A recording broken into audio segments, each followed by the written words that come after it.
Okay, welcome to the online causal inference seminar. Today we have two speakers who will talk for roughly 30 minutes each. We have Georgia from the University of Florida talking about causal inference with spatio-temporal data, estimating the effect of airstrikes on insurgent violence in Iraq. In Q&A, one of her collaborators, Fan, will answer questions, and she might, if we have enough time, we will also take some questions on air. The second speaker is Lihua, who will talk about conformal inference of counterfactuals in individual treatment effects. Also in that case, we have one of the collaborators, Emmanuel, in Q&A. And we're very much looking forward to these talks. The questions are handled by Michael. So I'm switching over to Michael now. Thanks, Dominic.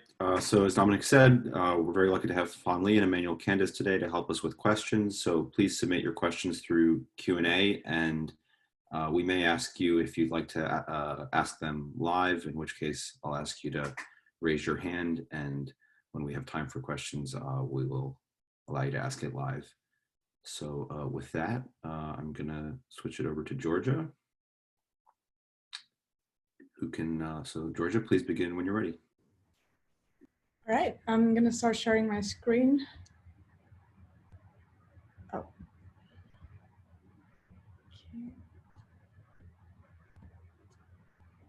Are you able to see my slides? Yes. Okay, well, thank you organizers for putting together this excellent seminar series, and I'm honored to be here to present some of my work. This is work that we completed with my collaborators Koshke Imai, Jason Leal, and Fan Li. Fan will be in the Q&A, like you said already. Today I will be talking to you about causal inference with spatio-temporal point pattern data, and the motivating application is the war in Iraq. So we will be working on evaluating the effect of airstrikes on insurgent violence. So, like I said, we will be discussing causal inference with complex spatio-temporal data, and in our case, the data are in the form of time series of maps. So essentially, the treatment and the outcome are locations in a continuous space.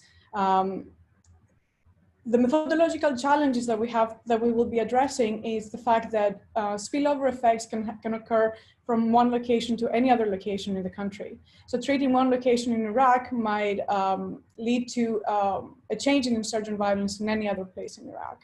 But also there might be carryover effects over time, in the sense that treating one location might affect the outcome process at any time in the future.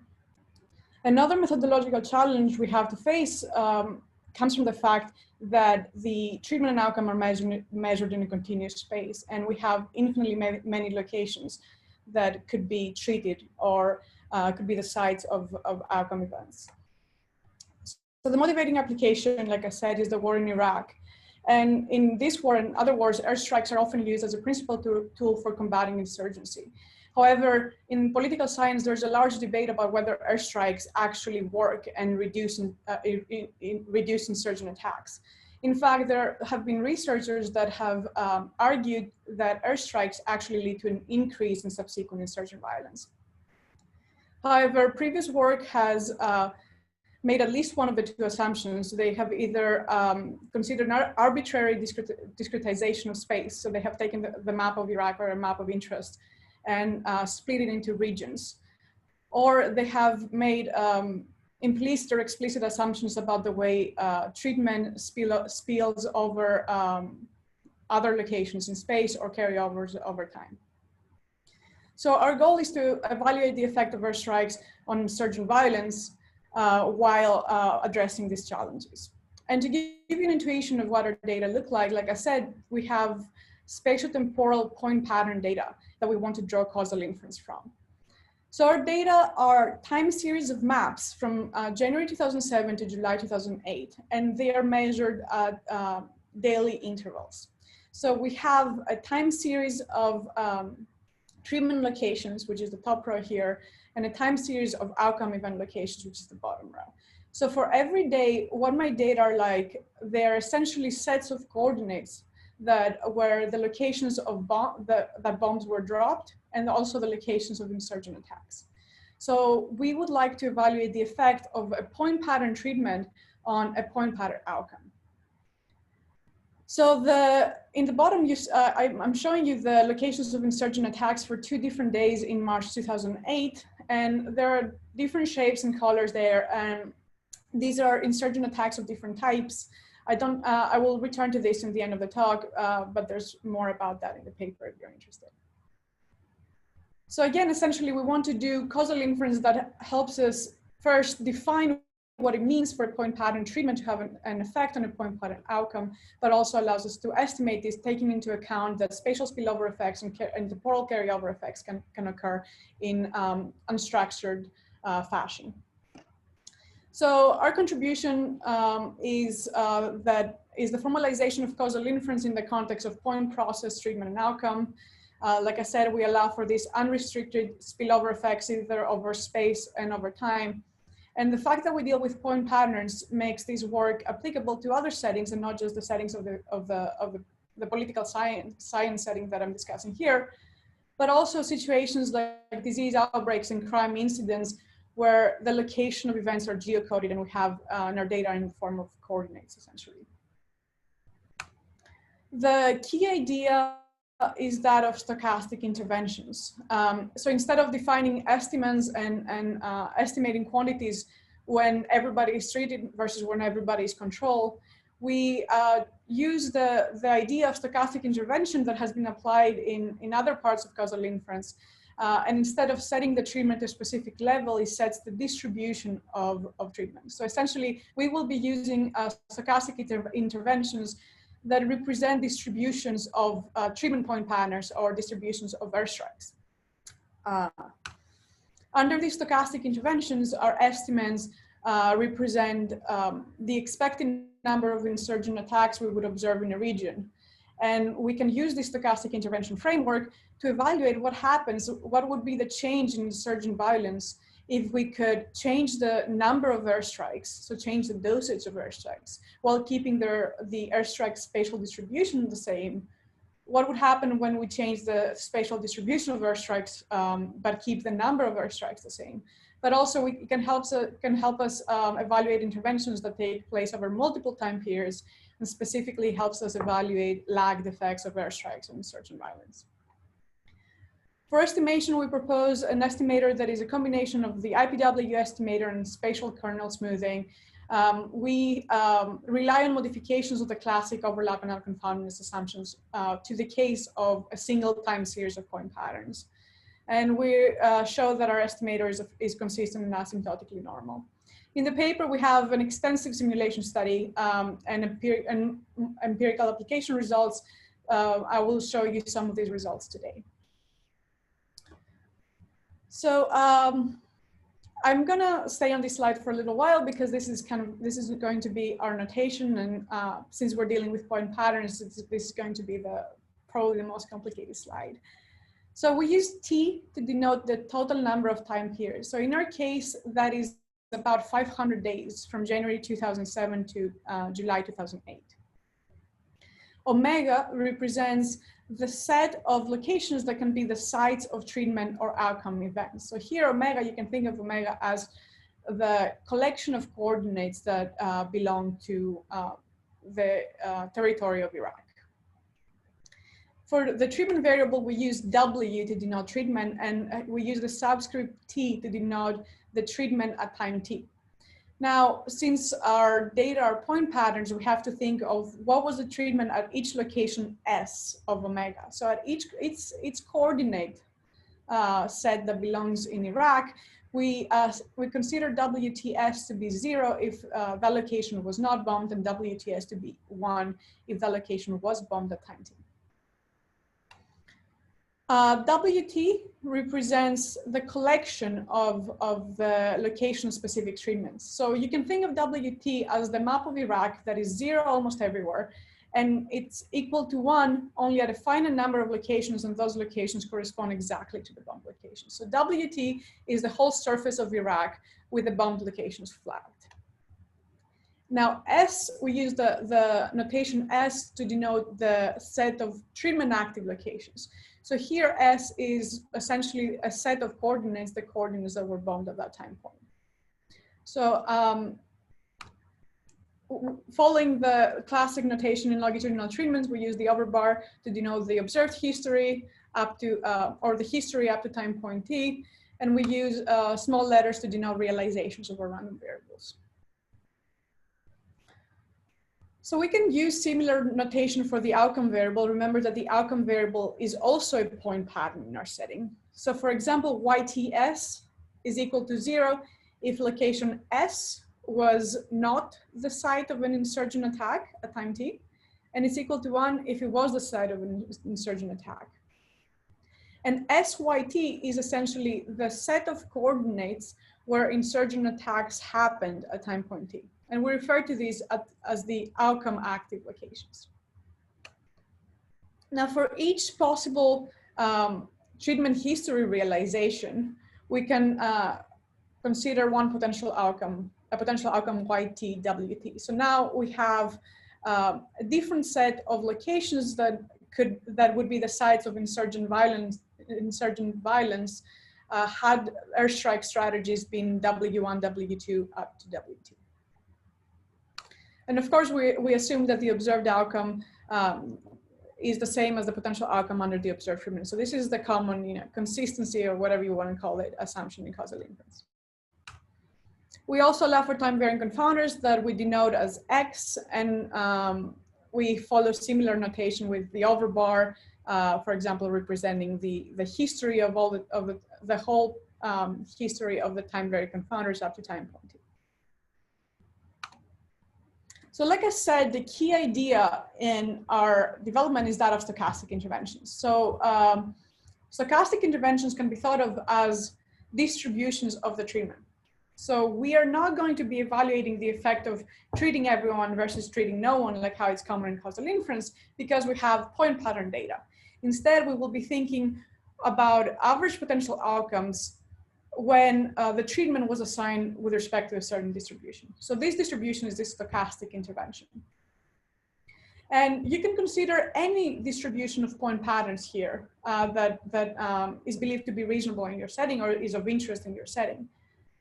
We will be considering non-homogeneous Poisson point processes as driving these stochastic interventions. So if you're not familiar with non-homogeneous Poisson processes, they are specified often by an intensity function h of omega.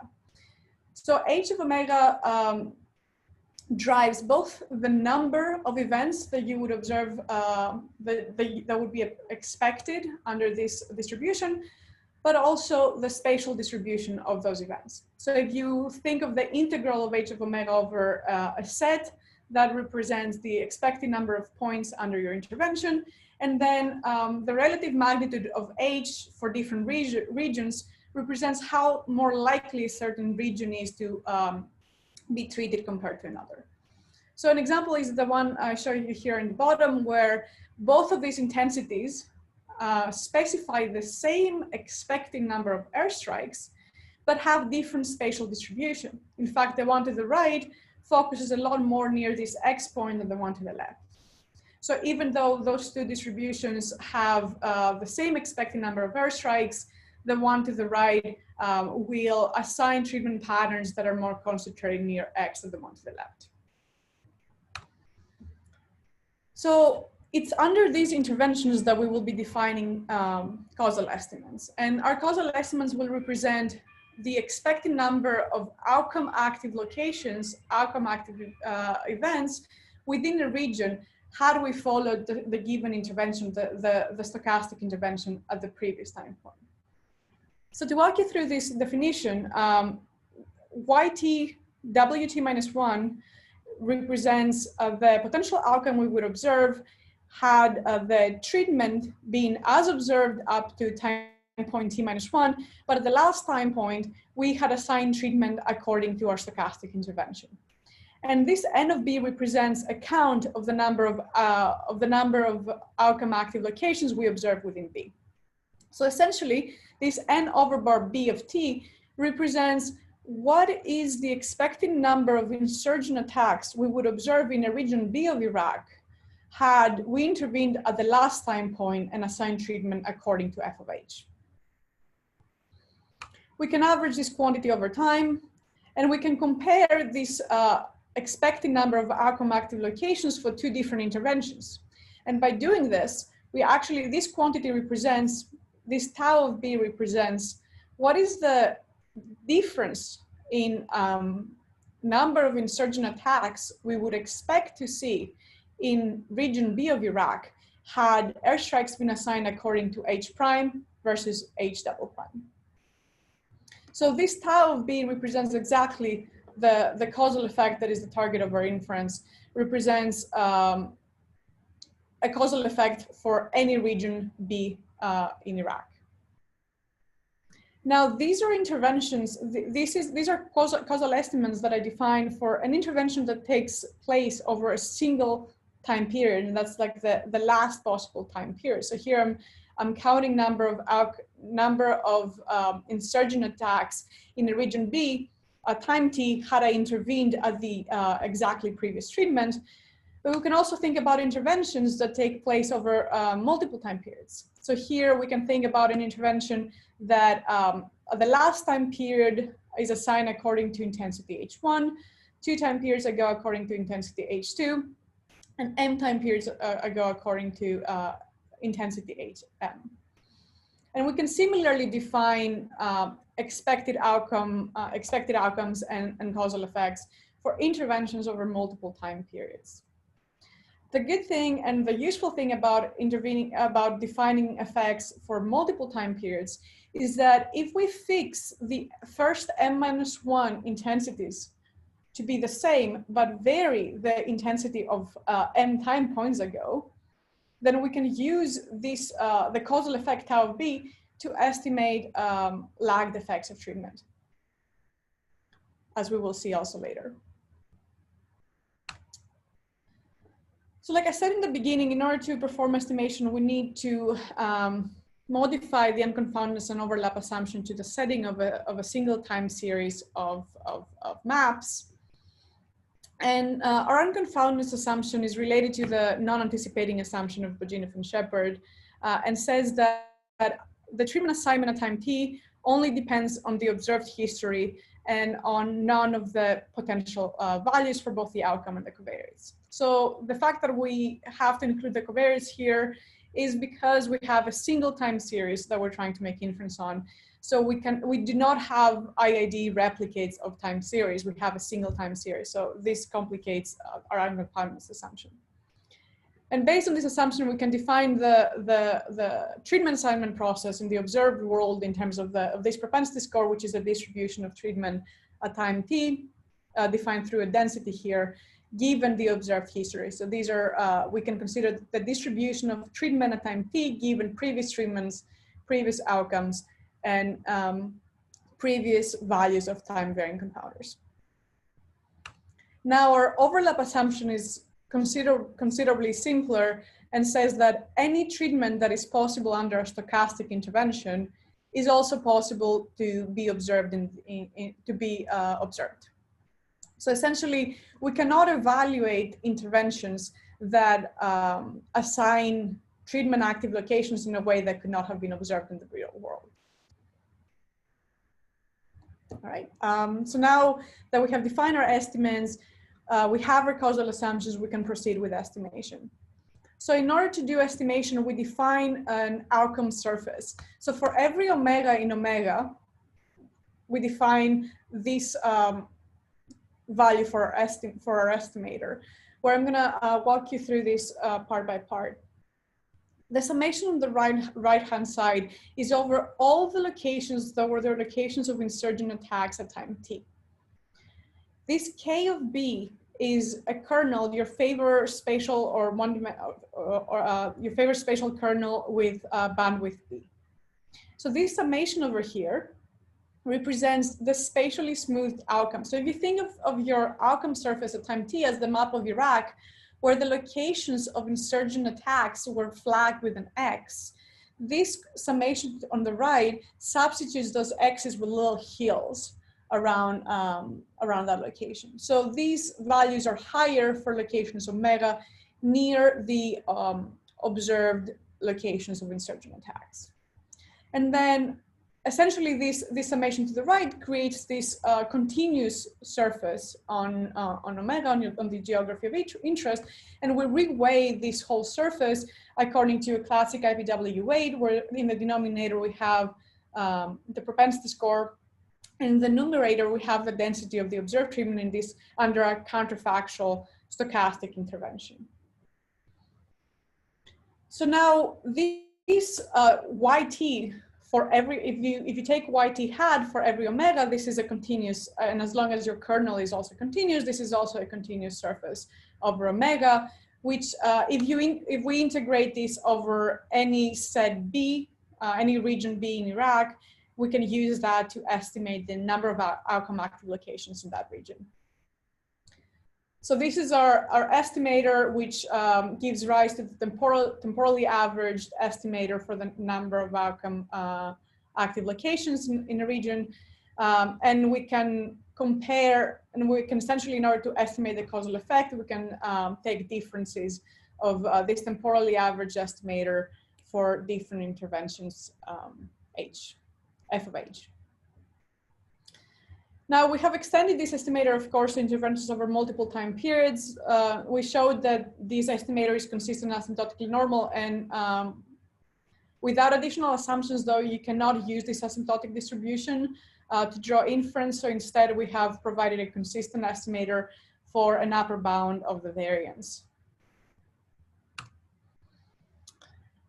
Okay, so now I will be returning to my data application, and I'm going to be discussing first how we define stochastic interventions. So we want our stochastic interventions to resemble the observed airstrike patterns as closely as possible for them to be realistic. So we have taken airstrike data from the time period before the one we study. So we have taken airstrike data from 2006, and we use spatial kernel smoothing to find a baseline spatial distribution for airstrikes, which is the one shown here to the right. So we use this spatial distribution as the base for defining our non-homogeneous Poisson process intensities. And the first type of question we wanted to answer was, how does increasing the number of airstrikes affect insurgent violence?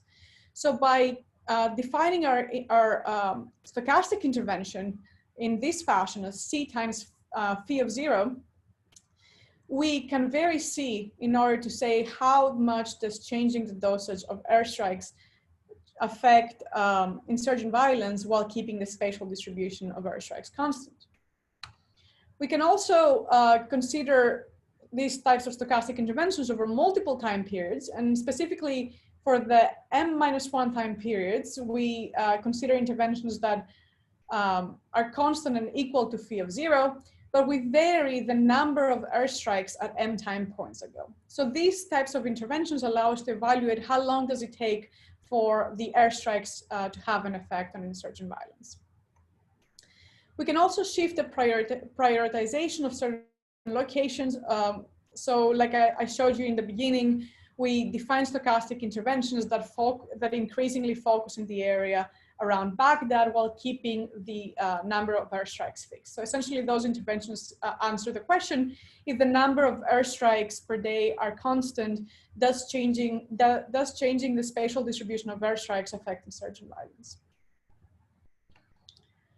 So here I'm presenting to you the results for the causal effect of increasing the number of airstrikes from 1 to 6 per day for a period of 1 day at the first column, 3 days, 7 days, and 30 days. And the two rows are for two different types of insurgent violence. So we have improvised explosive device attacks on the top and small arm fire attacks on the bottom.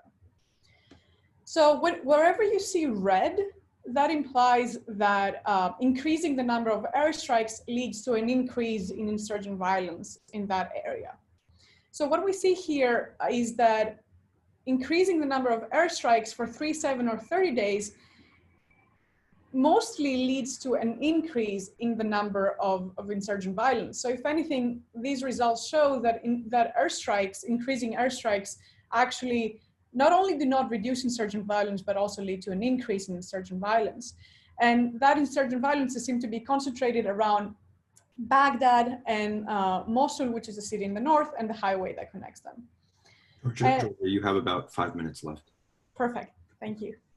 And also the numbers that you see in the bottom, they represent the total effect over the whole Iraq. So if you look at the interventions over 7 consecutive days, we see that increasing airstrikes for a week from 1 to 6 per day leads to 10 more insurgent attacks, IED attacks, and about 16 more small arms fire attacks.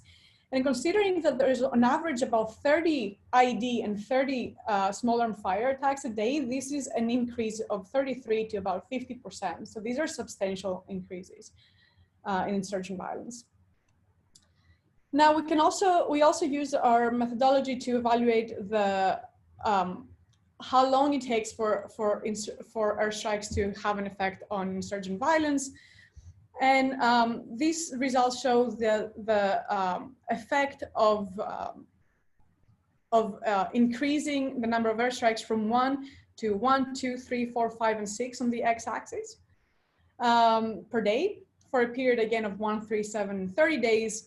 And what we see is that it's the increase 7 days before that matters most in the increase in insurgent violence. So essentially, these results indicate that increasing the number of airstrikes leads to an increase in insurgent violence about a week after. And the last thing I would like to show you from our results is actually probably the most striking result here. So these are again the effects of changing the focus of airstrikes to concentrate more near Baghdad. So Baghdad is the point that is highlighted in the middle of these maps. What these results show, especially for M equals 7 for IEDs and M equals 30, is that increasing airstrikes, while holding the number of airstrikes constant within a day, if airstrikes focus more near the Baghdad area, what we see is that insurgent violence in that area decreases, but we see that the insurgents respond in Mosul, in a different part of the country. Now, this is a special spillover effect that is at a distance of over 400 kilometers.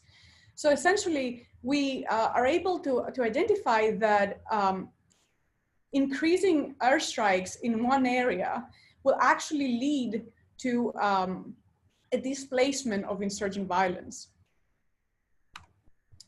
So to conclude, this is an approach, we just developed an approach for causal inference with spatial-temporal point pattern data that avoids some of the assumptions that are commonly made in the political science literature and allows for both spatial spillover effects and carryover effects, and temporally carryover effects.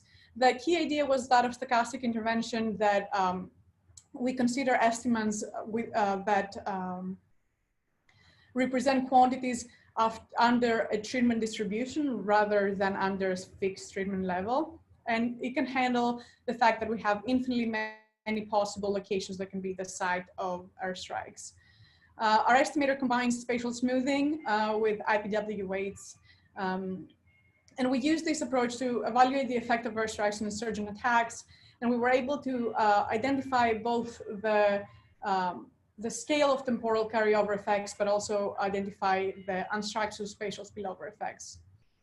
All right. So some future research is we are extending this work to account for civilian casualty as a mediator. We believe that airstrikes might have an effect on insurgent violence differently based on the number of civilian casualties they cause.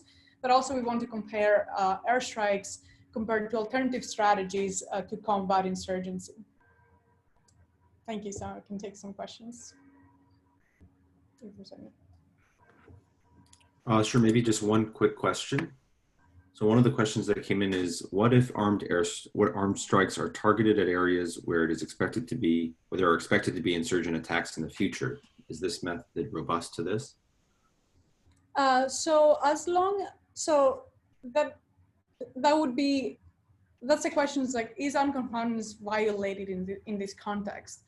If the army has some information about insurgent attacks that is not in our observed data, then our unconfoundedness assumption is violated. But if our expectancy of future insurgent attacks is based on patterns that we have already observed in the past, this approach would account for that, because we have the previous insurgent attacks and previous airstrikes included in our propensity score model. Hope that answered that. Yeah, thank you. So thank you, Georgia. It was, we really enjoyed the talk. Maybe now we'll switch to Lihua. So let me spotlight Lihua. Let me share my screen.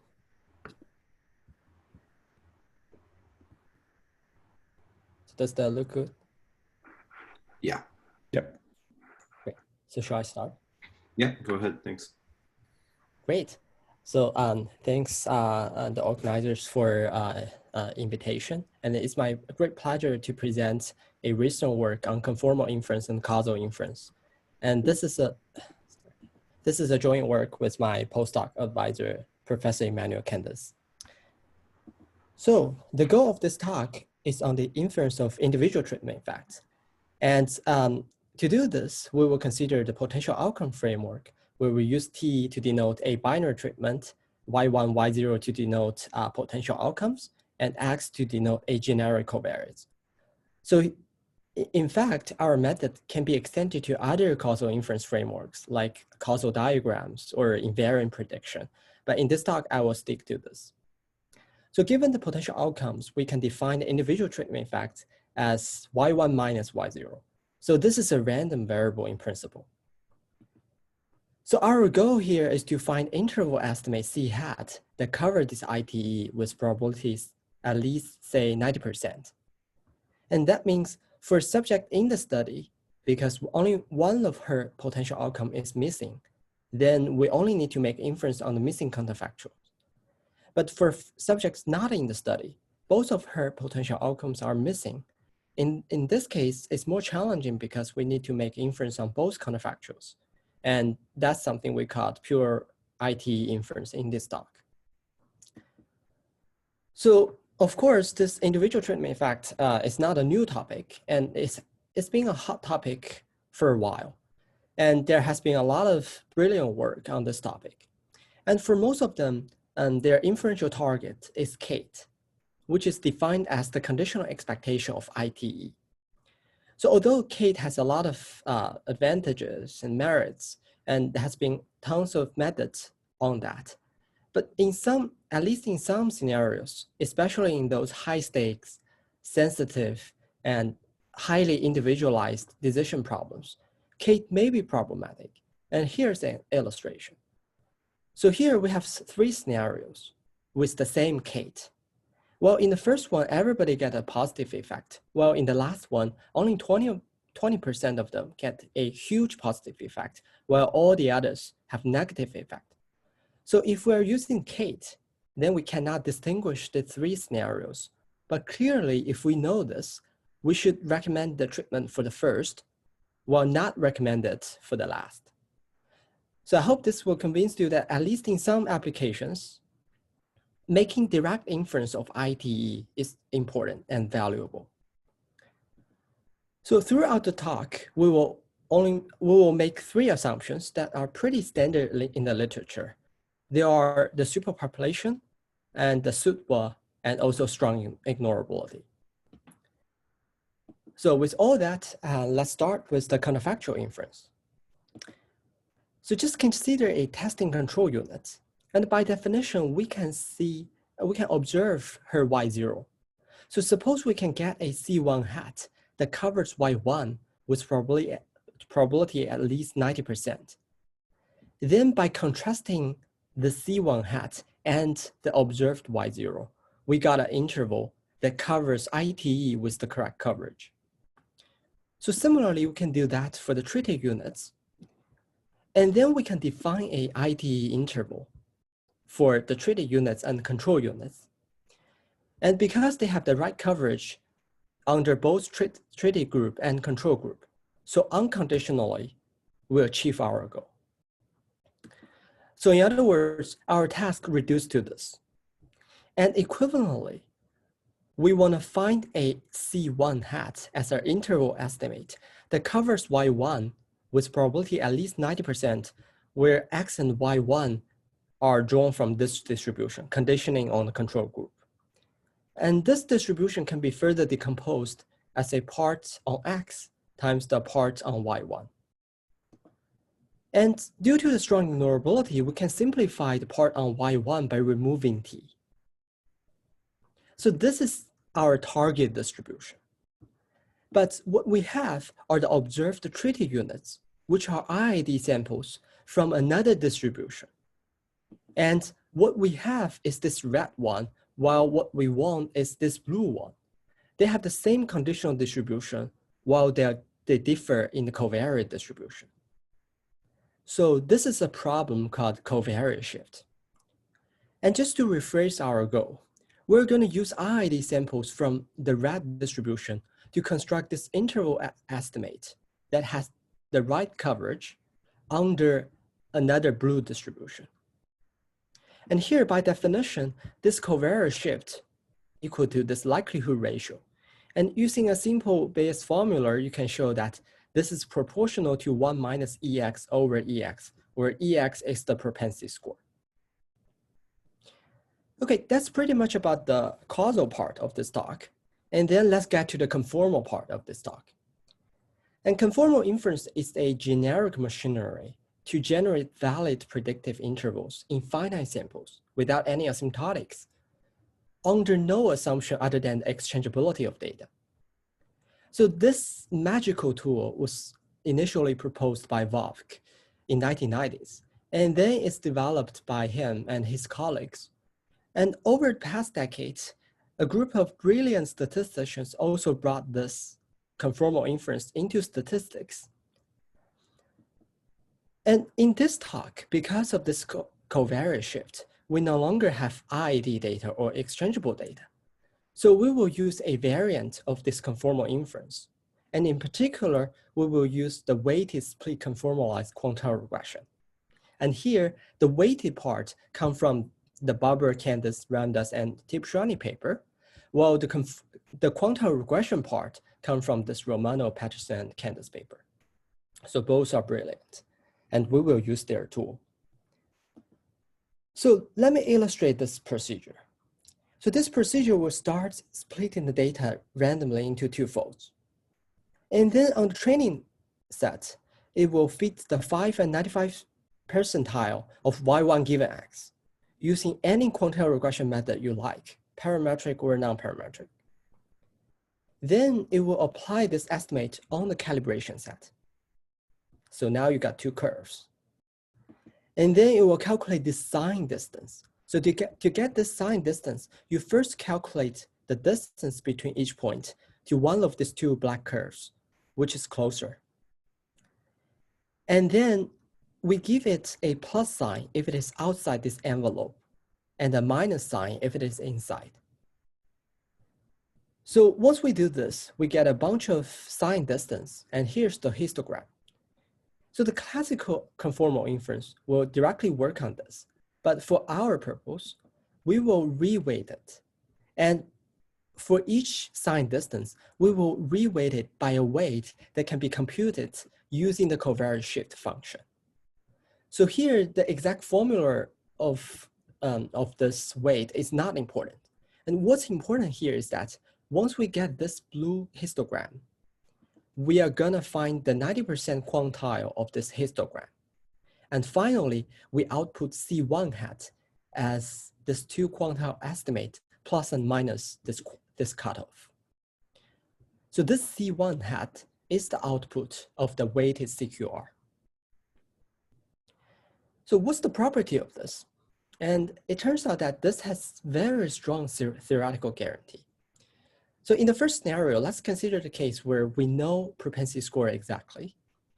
Then what we have is this coverage is always greater than or equal to 90% in finite samples without any assumption other than the operating assumptions that I mentioned before. And on the other hand, suppose we know that the sign distance are almost surely distinct, and we have a weak overlap condition that this propensity score has an inverse second moment. Then we have an upper bound, which is 90% plus this constant, which only depends on this inverse moment, times n to the half. So as you can see, this constant only depends on this moment, meaning that it's universal for any conditional distribution, for any sample size, and for any procedure to fit conditional quantiles.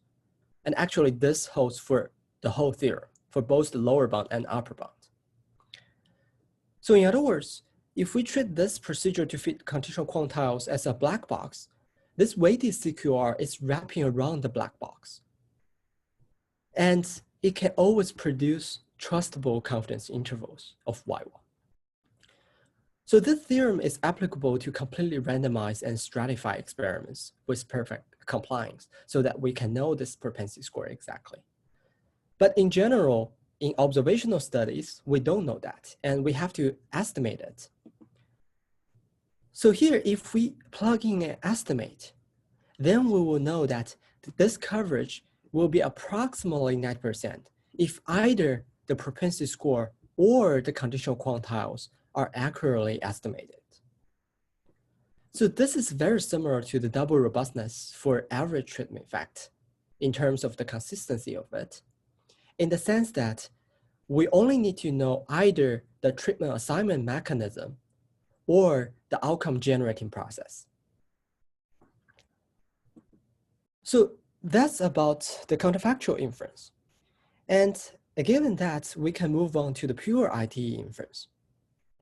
And the first idea is we can just construct these intervals for Y1 and Y0 separately, and then we directly contrast them.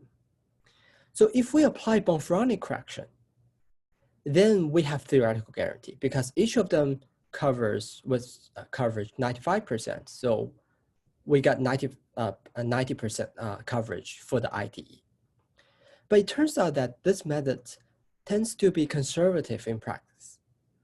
So to overcome this, we propose another approach which we refer to as the nested approach, which uses the counterfactual inference to generate ITE intervals for subjects in the study as an intermediate step. And then we're going to generalize these intervals to subjects not in the study. And it turns out that at least in our cases, this significantly reduces the conservatism of the naive approach. So let me use a schematic description of this. So this approach will first randomly split data into two folds, fold 1 and fold 2, on which we can observe X, T, and Y.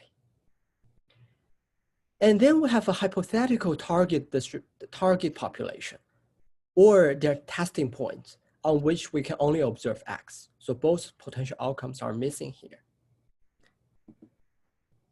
And to start with, this procedure will first take all treated units in fold 1 and apply the conformal inference like weighted split CQR to get the C1 hat. And then it will apply that on the control unit in fold 2. And by doing that, then we can contrast the C1 hat and the observed Y0 for these units because they are in the study. And if our C1 hat has the valid coverage, then this CI hat will have valid coverage on ITE. And similarly, we can do that on the control units in fold 1 to produce C0 hat on the treated unit in fold 2. And again, we can define the CI hat by contrasting the two things. And again, by that construction, we get the CI hat that covers ITE with the correct coverage. So after doing all of this, we get XI and CI hats on fold 2 for each of units in fold 2. And by construction, we know that CI hat covers the ITE with the right coverage, although ITE is unobserved. So in other words, this CI hat is an uncertainty measurement of ITE. And motivated by this, we can then try to fit a model on this CI hat by treating CI hat as a outcome, although it's two-dimensional. And we will apply any method to learn the left and right ends of CI hat using xi as covariates. And this will give us a curly C hat x as a function of x. And finally, we will produce this as the IT interval for each testing point. So the rationale behind it is that the validity, because we know CI hat is a valid interval on fold 2, and this fold 2 is treated as a training set. So if our estimation procedure is it's successful, then this validity of CI hat is likely carried over to the testing units. But of course, as you can imagine, if we are using some off-the-shelf method to learn this C hat, then we don't have any theoretical guarantee unless we propose more assumptions to make sure this is consistent. That's something we want to get rid of. But so if we really pursue for a strict theoretical guarantee, in our paper, we propose a secondary conformal inference procedure to recalibrate this so that you can guarantee to have the right coverage. But again, that one will turns out to be conservative. So for the rest of the talk, I will focus on this inexact method. Okay, so that's pretty much about our method. And now for the rest of the talk, I will talk about our empirical results. So the first result is on a simple simulation study, which is a variant of the example from Wagner and Ethy 2018 paper on causal forest.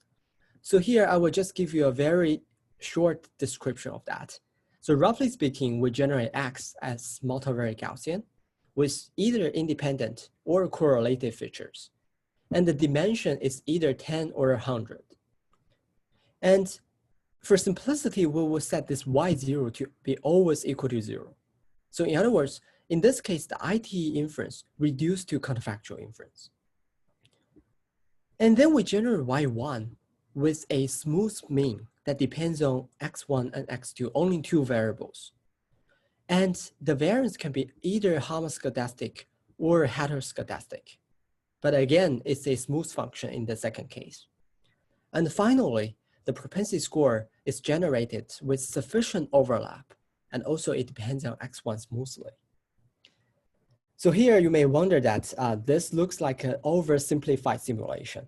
And yes, it is. So typically when designing simulations, we want it to be complicated to mimic the reality rather than the oversimplified one. But here, our goal is different. And in this talk, in our work, we exactly want a oversimplified example because later on, I will show you that even on this simple data generating processes, the existing methods may fail in terms of the coverage. So by failure, I don't mean the failure in terms of the accuracy. So as I will show you later, so I will not show you the accuracy part, but all those methods are very good in terms of the accuracy. But all the comparisons I will show you are in terms of the coverage. So later on, you will see some patterns which may be different from what you have seen before. That's only because we're using the coverage as the criteria instead of the mean square error. So here we will compare our method with a bunch of other methods. And our method has been implemented in our package called CF Causal, which is available on GitHub to download. So if you want to play with it, just go for it. So here, the first plot I'm going to show you is the marginal coverage of Kate, which I call a sanity check. The reason for that is that all our theories are around the coverage of ITE. We haven't proved anything about the coverage of Kate. But the reason that I show you this first is because most of the existing methods are designed to cover Kate. And in particular here, I choose three methods: the causal forest, the X-learner, and the BART. So I choose the three methods for two reasons. First, they're all very popular methods, and they all have well-written and well-documented softwares. like our packages. And second is that they're very representative in the sense that they have very different ways to quantify uncertainty. So here, Causal Forest uses the infinitesimal jackknife. XLearner is using the bootstrap, and BART is using the built-in Bayesian posterior uncertainty. So here I'm gonna show you how their coverage look like. And for our method, as I mentioned before, our method wrap around black box. So here we wrap around the random forest, the gradient boosting, and BART to produce the conditional quantile estimates. And here you can see 8 plots. And in the top row, we have the dimension equal to 10. And in the bottom row, we have dimension equal to 100. And here in each column correspond to a setting, depending on whether you have homoscedastic or heteroscedastic errors, and whether you have independent or correlative features. Now, let's look at the results. So here, if you look at the bottom 3 methods, they are all designed to cover Kate. And here, the red line is the desired coverage. But you can see all those methods fail to cover, at least in some scenarios. And things are worse off when the dimension goes from 10 to 100. So all of these methods have some theoretical guarantee on the coverage in terms in some asymptotic regime or non-asymptotic regimes. So, but you can see for this example, they didn't achieve that. But for our method, although we are not designed to cover Kate, but we are conservative. So in statistics, being conservative is not good. But sometimes, at least in the sensitive settings, being conservative is better than being anti-conservative. So that's the first plot. And the second plot is about our story. It's the marginal coverage of ITE. So in this case, we will evaluate the coverage of ITE directly. And so if you look at XLearner and Causal Forest, you see that they undercover, but that's not an argument against these 2 methods because they're not designed to cover ITE. So it's not surprising that they didn't cover ITE. And for BART, because BART is a flexible Bayesian method, so if you replace the credible interval by predictive interval, then you can also get valid coverage for ITE. But here you can see in the homoscedastic case, BART has perfect coverage. Well, in the heteroscedastic case, BART may undercover. Now, let's look at our method. So first, our method has almost exact coverage in all cases. And in all these cases, we don't assume we know the propensity score. So everything is estimated, but we still have this exact coverage. So this somehow corroborates our theory on this near exact coverage. And one more thing is, you see that even in this heteroscedastic case, and even if we wrap around BART, we get the correct coverage, even if the BART method doesn't. So those are about the coverage. And the next thing is about the average length. So in this case, we give this blue line, vertical line, as the oracle length, meaning that suppose we're the oracle who can observe the whole distribution of ITE. Then in principle, we can use the 5% and 95% quantile as the confidence interval. So that's the oracle interval. And you see that in this case, BART has almost near perfect average length in the homoscedastic case. But in those 2 cases, if we wrap around BART, we almost get equally good average length. So that means if we wrap around good methods, we're good. But in the heteroscedastic case, you see that in those cases, BART undercover. And in this cases, our methods kind of detect this. So the average length become worse and also more variable than wrapping around other methods.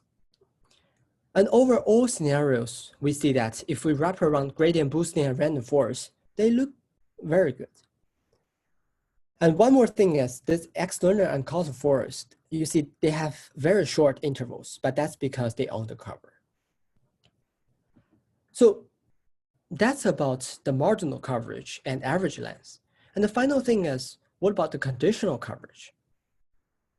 And our theory only covers the marginal coverage, which average over all covariate values. But in principle, we can still see what happens for the conditional coverage. And to visualize this, we will use this percentile of conditional variance as the x-axis. And we will plot the conditional coverage as a function of this. So intuitively, if this conditional variance is very large, then it's harder to cover.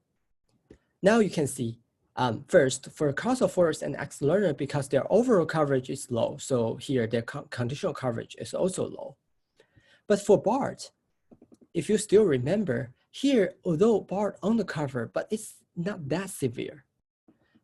But if you look at conditional coverage, you see that at the right end of this plot, where the conditional coverage is very large, BART clearly undercovers. But if we wrap around BART, you see that this gets much better, although you still see this decreasing trend. And finally, if we wrap around random forest and boosting, we see very, very good conditional coverage in these cases. Okay, so that's pretty much about the simulation. And in order to mimic the reality, we perform another simulation study on a real data. In particular, we choose the national study of learning mindset data that used in 2018 ACIC conference. And here we will fit models on this data to generate the potential outcomes. But for the covariate, we use their covariate. And in this case, we have the mixed types covariates, including continuous and categorical. And we also have heteroscedastic errors. So here, we only compare 4 methods. And here, we only wrap our method around BART just for comparison. So you can see, in terms of the coverage of ITE, you see that BART still undercover, although this gap is not that large, but our method covers.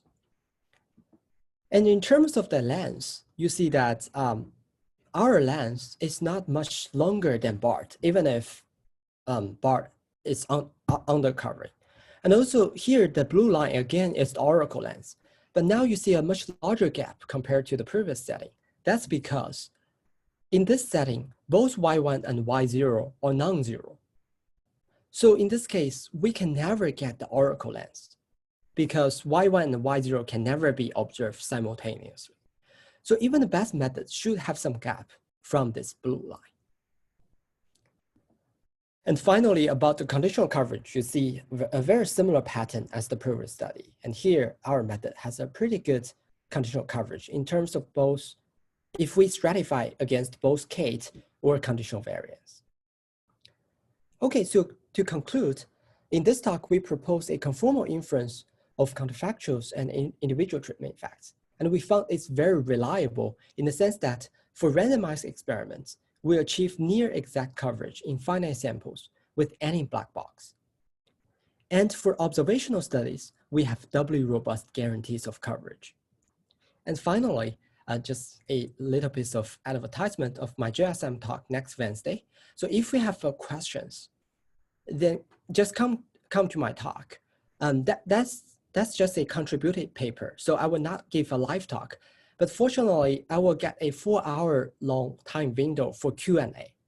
So just talk to me if you have questions. And thank you all for your attention. Thank you, Lihua.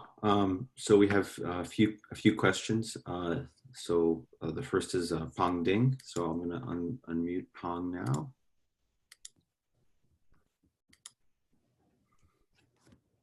Hi, Lihua.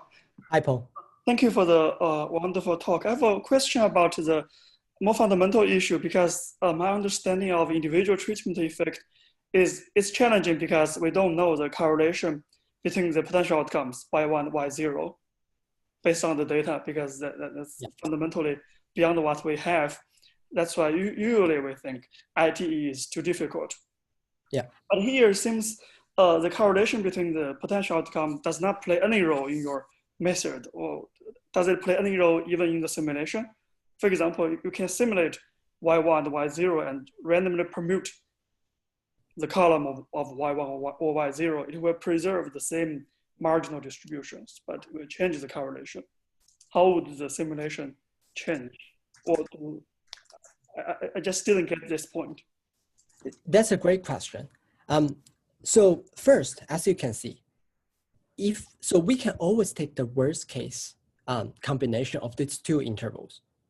And in that case, for example, if we use this naive approach to generate C1 and C0, and then contrasting that, then this interval will cover ITE regardless of the correlation structure of Y1 and Y0. Okay, it's just like, for example, the worst case combination, or like in the classical Neymanian inference, you ignore that unidentifiable term. So you get the upper bound. Here, this naive approach is similar. And also for the nested approach, as I mentioned before, if we do have an approach that applies a secondary conformal inference to recalibrate our intervals. So there you can still get this worst case combination. But the method we introduced didn't take that into account. So the method I described in this talk doesn't take that into account. So in our simulation, in this simulation, we generate potential outcome independently. And what we found is if we generate the potential outcomes with perfect positive dependence, say Y1 minus Y0 equal to a constant, then we got a conservative coverage. And if we generate the potential outcomes with very adversarial negative correlation, then our method will slightly undercover, but all other methods will undercover in this case. We'll have more severe, larger gap from this line. So I think this is a very interesting question, like how can we, so if we want to be as robust as possible, then we should use those conservative methods, like the naive approach or the secondary conformal inference approach in the nested approach. But in general, if we do have some knowledge that this correlation is not too negative, I think our method still makes sense. So does that make sense? Okay, thank you. All right, fantastic, thanks. I think we're now shortly running out of time. So first, thank you very much, Georgia and Lihua, for fantastic talks. Thank you, Emmanuel and Fan, for helping out in Q&A. Next week, we have Andrew Gelman from Columbia talk about 100 stories of causal inference. We're very much looking forward to that talk. Until then, we hope you stay safe and have a good week. Thanks you all for joining and hope to see you all next week.